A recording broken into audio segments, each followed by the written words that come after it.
बुनियादी तौर पर इसका मकसद ये है कि समाज में सद्भावना की आज बहुत ज़्यादा ज़रूरत है।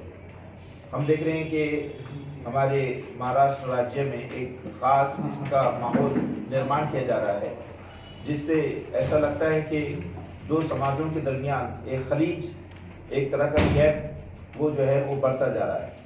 हम ये समझते हैं कि हमारा जो देश है ये हज़ारों साल से मुख्तलिफ धर्मों और मुख्तलिफ समाजों से बना हुआ देश है, और यही इसकी खूबसूरती है, यही इसकी जो है सुंदरता है। यहाँ पर सबसे बड़ी जो चीज़ है वो है इंसानियत, यानी एक दूसरे का इंसानी बुनियादों पर एहतराम। तो हम देखते हैं कि दुनिया में जितने हमारे धार्मिक जो बड़े बड़े गुरु आए हैं, उन्होंने दरअसल इंसानों को इंसान बनाने की तालीम दी है। धार्मिक गुरुओं की बुनियाद पर एक दूसरे के खिलाफ कभी नफरत का माहौल हमने नहीं देखा है। मोहम्मद सल्लल्लाहु अलैहि वसल्लम को भी कुरान मजीद ने सिर्फ मुसलमानों का परिषद या मुसलमानों का पैगंबर और आपको जो है उनका प्रॉफिट बनाकर नहीं भेजा। कुरान ने कहा कि मा अर्सलनाका इल्ला रहमतल लिल आलमीन, ए नबी हमने आपको सारे जहानों के लिए मर्सी और रहमत बनाकर भेजा है। कभी भी हम देखते हैं कि भारत में इस बुनियाद पर कोई ऐसा विवाद और कोई इस तरह की मसाइल पैदा नहीं हुए। और इसी तरह भारत के अंदर हमने एक ऐसा दस्तूर, एक ऐसा कॉन्स्टिट्यूशन बनाया कि जिसमें हर धर्म के मानने वालों को एक इज्जत, एक डिग्निटी, एक इकराम, एक रिस्पेक्ट हासिल हुआ कि वो अपने मज़हब पर चले। लेकिन ये जो सूरत हाल है, ये सूरत हाल चंद सियासी मफादात को हासिल करने के लिए जो मुल्क के अंदर यानी एक ख़ास किस्म का माहौल जो निर्माण हो रहा है, इस पर एक दो तीन बातें ये है कि सबसे पहले हमारे भारतवासी जितने हैं उनका जो रिश्ता है वो ह्यूमन बीइंग का रिश्ता है, और ये रिश्ता बहुत बड़ा रिश्ता है। और दूसरी जो चीज़ है वो ये है कि दुनिया का कोई भी कंट्री वो पीस और सोशल जस्टिस के बगैर डेवलप नहीं हो सकता है। दुनिया के अंदर जो ताकतें पीस को भ्रष्ट उसको बर्बाद करती हैं, वो दरअसल समाज की दुश्मन होती हैं और मुल्क की दुश्मन होती हैं। बजाय इससे हम समाजों के दरमियान दूरियां पैदा करते हैं, लेकिन इसके खौफनाक असरात हमारे ड्यूरेबल सस्टेनेबल डेवलपमेंट पर होता है। तो जिसको हम सोशल जस्टिस कहते हैं, तो सोशल जस्टिस के अंदर ये चीज़ आती है कि हम हर इंसान का रिस्पेक्ट करें, हम उसको उसके धर्म का की रिस्पेक्ट करें, हम उसके जो बुनियादी हुकूक़ हैं, जो उसके सोशल और उसके दीगर ह्यूमन राइट्स हैं, हम उसको प्रोटेक्ट करें, उसको लेकर चलें। बहरहाल इस मौके पर हम आपसे जो बात कहना चाहते हैं वो ये है कि समाज की वो ताकतें जो समाज को जोड़ने में यकीन रखती हैं, हम उन ताकतों को साथ में लेकर एक इंटीग्रेटेड सोसाइटी को बनाना चाहते हैं जो एक दूसरे का एहतराम करे और मुल्क में पीस और सोशल जस्टिस के लिए आगे बढ़े। बहरहाल आज जो कुछ चीज़ें चल रही है सोशल मीडिया में या इसी तरह से इलेक्ट्रॉनिक मीडिया में, प्रेस मीडिया में, तो हम उन चीज़ों को सही रुख देने के लिए आज हमने ये प्रेस कॉन्फ्रेंस किए हैं। ये इस वक्त रियासत महाराष्ट्र के 4 बड़े शहरों में प्रेस कॉन्फ्रेंस रखी गई है, मुंबई में, पुणे में, नागपुर में और औरंगाबाद में, ताकि महाराष्ट्र के बेहतरीन लोग जो हमेशा एक दूसरे के सिलसिले में इज्जत और एहतराम का मामला करते हैं और महाराष्ट्र के डेवलपमेंट के लिए वो सोचते हैं कि ये इन्हीं चीज़ों को सामने रखकर हमने ये बात रखी है। और यही बात प्रेषित मोहम्मद सल्लल्लाहु अलैहि वसल्लम ने कही थी कि तुम में का सबसे बेहतरीन आदमी वो है जिसकी ज़ात दूसरे इंसानों के लिए बेहतर हो। और आपने ये बात भी कही थी कि जो लोग अपने बड़ों का एहतराम न करें और छोटों से इज्जत और प्यार का मामला न करें, वो मेरी उम्मत में से नहीं, वो मेरे लोगों में से नहीं है। फिर आपने ये भी बात कही थी कि कोई इंसान अगर एक इंसान को नाहक तकलीफ पहुंचाए या उसका मर्डर कर दे तो वो सारे इंसानों का कातिल है, और जो एक इंसान को नाहक कत्ल होने से बचाए तो ईश्वर की निगाह में वो सारे इंसानों को ज़िंदगी देने वाले के बराबर है। ये कुछ बातें हैं। फिर अब हमारे जो यहाँ पर मौजूद डिग्निटरीज़ हैं और रिप्रेजेंटेटिव्स हैं अलग अलग धर्मों के, वो इंशाल्लाह आपके सामने और बेहतर तरीके से अपनी बात करें। अनेक भारतातल्या अनेक महापुरुषांकडून पिढी दर पिढीगत आलेले आहे। या देशातला कोणताही पंथ संप्रदाय हा एकमेकांच्या शिवाय वेगळा असू शकत नाही, इतकी ही एकसंघ एकात्मतेची या देशाची भूमी आहे। आणि म्हणून पैगंबर साहेब सुद्धा म्हणाले होते की मला हिंदकडून खुशबू येते, सुगंध येतो, इतका हा चांगला सलोख्याचा देश आहे। पण आता संविधानाचे प्रचारक म्हणाले त्याप्रमाणे गेल्या 100 वर्षात या देशाला मातीत घालायचं काम या देशाला बदनाम करण्याचं काम आणि पर्यायाने या देशामध्ये आपसात भांडण लावायचं काम सुरू आहे. आणि म्हणून या देशातल्या कोणत्याच संतांनी कधी हिंसेचं समर्थन केलं नाही. या देशातल्या कोणत्याच महापुरुषाने कधी कोणाचा द्वेष करायला शिकवलेलं नाही. तसं कोणतंही स्टेटमेंट नाही, संतांचा असो महापुरुषांचा असो. पण संतांचा दुरुपयोग कीर्तनातून भांडण लावण्यासाठी करायचा, संत महापुरुषांचं कुठली तरी कोटेशन मोडून तोडून वापरायचं आणि या देशामध्ये दंगली घडवायचा असा प्रयत्न सातत्याने चालू आहे. याच्या विरोधामध्ये आम्ही कीर्तनकार म्हणून उतरलेलो आहोत. महाराष्ट्राचं आणि देशाचं वातावरण आम्ही खराब होऊ देणार नाही. प्रसंगी आम्हाला पानसरे, कलबुर्गी, गौरी लंकेश किंवा गोविंद पानसरे व्हावं लागलं तरी चालेल. समता, स्वतंत्रता, बंधुत्व आणि न्याय यावर आधारलेला देश आम्ही तुटू देणार नाही, फुटू देणार नाही, देशाला मातीत जाऊ देणार नाही. आणि म्हणून आमच्या संतांनी, आमच्या पूर्वजांनी सांगितलं की आम्ही सगळे एका ईश्वराची लेकरं आहोत. आम्ही सगळेजण एकाच ईश्वरापासून जन्माला आलेली आहोत. आमचे मायबाप एकच आहेत. आणि म्हणून ह्या कुठल्या तरी भौतिक परिस्थितीच्या भेदभावावरून भांडण लावायचे, वेशभूषेवरून भांडण लावायचे, कुठल्या तरी पोस्टरवरून भांडण लावायचे, कुठल्या तरी कोटेशनवरून भांडण लावायचे. आय लव्ह मोहम्मद बनणं काय वाईट आहे? ज्या महापुरुषाने आयुष्यभर सांगितलं शेजारचा उपाशी झोपू नये म्हणून त्याच्यासाठी पळीभर भाजी टाका, ज्याने सांगितलं स्त्रियांचा सन्मान करा, ज्याने सांगितलं अगोदर समजावून सांगा आणि अशा अनेक प्रयत्न करून ऐकत नसेल तर त्याच्यासाठी तुम्ही पुढचे पावलं उचला. ज्याने सांगितलं गरीब श्रीमंतीची भेद दरी निर्माण होऊ नये यासाठी श्रीमंतांनी गरिबांना जकातच्या रूपाने मदत केली पाहिजे. ज्याने सांगितलं कधीही शोषण होऊ नये, कुणाचं शोषण होऊ नये यासाठी व्याज घ्यायचं नाही. इतका जागतिक दर्जाचा ग्रेट महापुरुष का म्हणू नये आय लव्ह मोहम्मद? आणि म्हणून ते म्हणणं काही गैर नाही. पण कुणी असं म्हणतंय तर त्याला जेलमध्ये टाकायचं, कुणी असं म्हणतंय तर त्याच्या नावाने काहीतरी फतवे काढायचे आणि त्याला जेलमध्ये टाकायचं, उचलायचं, भांडणं लावायचे. अशा प्रकारचे धंदे महाराष्ट्रात आणि भारतभरात चालले आहेत. येशू असतील किंवा सल्लल्लाहु अलैहि वसल्लम मोहम्मद पैगंबर साहेब असतील, भारताचे सगळे संत असतील, म्हणजे तुकाराम महाराज असतील, नामदेव महाराज असतील, या सगळ्यांच्या शिकवणीचा एकच बेस आहे, तो म्हणजे मानवतावाद, तो म्हणजे चांगुलपणा.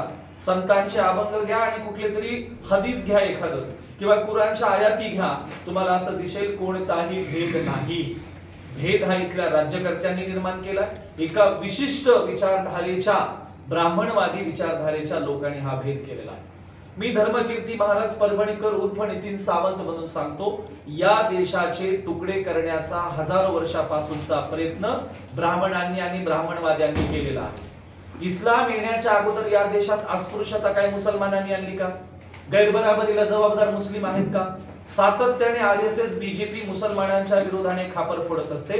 माझा आरएसएस बीजेपी विश्व हिंदू परिषदेला प्रश्न आहे, का या देशात जाती व्यवस्था मुस्लिमांनी निर्माण केली? या देशात गावाच्या बाहेर जगणाऱ्या अशा भुके कंगाल जाती होत्या, फक्त पाण्यावर जगल्या, कुत्र्या मांजराचं मेलेल्या सडलेल्या प्राण्यांचं मांस खाल्लं. याला जबाबदार इस्लाम आणि मुस्लिम आहेत का? जाती व्यवस्थेची, आरएसएसची जाती व्यवस्थेची, अस्पृश्यतेची जबाबदारी ब्राह्मणांच्या डोक्यावर आहे. हे लपवण्यासाठी हे लोक मुस्लिमांना बदनाम करतात. हजारो वर्ष या देशात काही जातींच्या लोकांना माणूसपणाची वागणूक मिळाली नाही. आजही लातूर जिल्ह्यात उदगीर तालुक्यात मातंग समाजाची महिला पारावर का आली म्हणून ठेचून मारलं जातं, त्रास दिला जातो. आर्वीमध्ये मातंगाचा पोरगा आहे, पारावर का आला म्हणून भर उन्हाळ्यामध्ये गरम स्टाईलच्या फरशीवर ऍसिड टाकून बसवलं जातं 8 वर्षाच्या मुलाला. ह्याला जबाबदार मुस्लिम आहेत का? उलटे सुफी संत आले आणि मिठी मारली. सुफी म्हणाले एका ताटात जेवा. सुफी म्हणाले या तुम्ही, आमच्याकडे भेदभाव नाही. सुफी का जाणार नाहीत लोक इस्लाम मध्ये? या देशातले हे जे सगळे तुम्हाला काळ्या रंगाचे इथले लोक दिसतात ना, हे सगळे पाटलाचे, पटेल, माळ्याचे, बुनकर, शिंप्याचे, तांबोळी, आतार, मणियार, चौधरी, देशमुख, पानसरे हे आमचे एकाच रक्ताचे बांधव या ब्राह्मणवाद्यांना कंटाळून इस्लाम मध्ये गेले. सर एका ठिकाणी संत तुकाराम म्हणतात, बोलावे बरे बोलावे खरे, कोणाच्याही मनावर पडू नाही चरे. या देशामध्ये फक्त आय लव्ह मोहम्मदचा बॅनर लागला, त्याच्या विरोधात जे आंदोलन झाले त्याच्यामध्ये पैगंबराविषयी अपशब्द वापरले, त्याच्याबद्दल काय बोलतो? अत्यंत चुकीचं आहे ते. आणि महाराष्ट्राच्या संतांनी, मी सुरुवातच केली होती की कुणाचाच द्वेष करू नये असं सांगितलं. कुण्याही जीवाचा न घडो मत्सर असं सांगितले. म्हणजे काय तर जे मुस्लिम नाहीत, जे गैरमुस्लिम आहेत, मग ते भले लिंगायत असो, वारकरी असो, महानुभव असो, ज्यांना हे आरएसएस वाले सगळ्यांना हिंदू करायला बसले, ते कुणी काही हिंदू नाहीये. ते कुणी लिंगायत आहेत, कुणी महानुभाव आहेत, कुणी वारकरी आहेत, कुणी नाथ संप्रदायाचे आहेत, कुणी शाक्त आहेत, कुणी शैव आहे. अशा सगळ्यांच्या मोठ्या प्रचारक संतांनी त्या काळात सांगितले की कुणाचाही द्वेष करू नये. आणि म्हणून आय लव्ह मोहम्मदला जे विरोध करतायत ते खऱ्या अर्थाने संतांच्या विचारांचे असू शकत नाहीत, या भारताच्या भूमिपुत्रांच्या महापुरुषांच्या विचारांचे ते असू शकत नाहीत. ते विकृत विचारधारेचे लोक आहेत, ते ब्रेन वॉश केलेले लोक आहेत. त्या लोकांना विशिष्ट ठिकाणी कुठेतरी नेलं जातं आणि ब्रेन वॉशिंग केली जाते. ते काही संतांच्या विचारांचे आहेत असं मी म्हणत नाही. सर का मौलाना का कि उन्होंने बहुत कीमती विचार हमारे सामने प्रकट किए, और मैं तो बहुत छोटा आदमी हूँ, लेकिन चूंकि प्रेषित मोहम्मद के ताल्लुक से कुछ भी कहना मैं समझता हूँ कि हमारे लिए बहुत बड़ी बात है हम सबके लिए. असल में प्रेषित मोहम्मद के से मोहब्बत करना दरअसल अपनी अच्छाई की हिफाजत करना है. यानी जो शख्स अच्छाई से मोहब्बत करता है वो प्रेषित मोहम्मद से मोहब्बत करेगा, क्योंकि अगर जो अपनी अच्छाई से मोहब्बत करता है वो अच्छाई वालों से मोहब्बत करेगा. ऐसा नहीं हो सकता है कोई शख्स अच्छाई से मोहब्बत करे और अच्छाई वालों से मोहब्बत ना करे. और जो अच्छाई वालों से मोहब्बत ना करता हो, दरअसल असल इशू ये है कि उसके अंदर अच्छाई नहीं. तो प्रेषित मोहम्मद से मोहब्बत करना दरअसल पूरी इंसानियत और हम सब का अच्छाई से मोहब्बत की दलील. जो भी प्रेषित से मोहब्बत करता है दरअसल वो अपनी अच्छाई से मोहब्बत करता है. हर अच्छे शख्स से मोहब्बत की जाती है, तो प्रेषित मोहम्मद से हमको इसीलिए मोहब्बत है. दूसरी बात ये है कि ये हमारे समाज के लिए बहुत जरूरी है.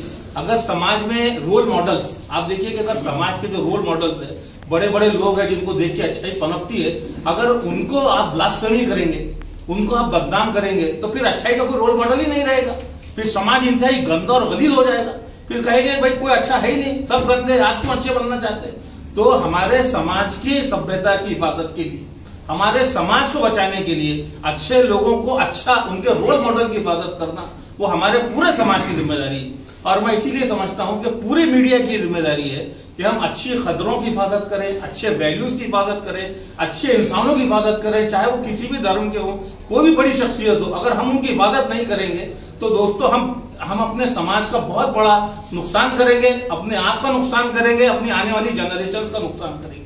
आखिरी बात यही अजीज दोस्तों कि मोहम्मद सल्लल्लाहु अलैहि वसल्लम की शान इतनी बुलंद है कि हम जैसे लोग तो उनकी शान भी नहीं बयान कर सकते. और वो यानी जो लोग उतने बड़े नहीं बन सकते तो क्या कर रहे हैं, वो अपने छोटे रोल मॉडल्स को, जो रोल मॉडल्स ही नहीं है, उनको प्रमोट करने के लिए जो सच्चे बड़े रोल मॉडल्स हैं उनको बदनाम करने की कोशिश कर रहे हैं.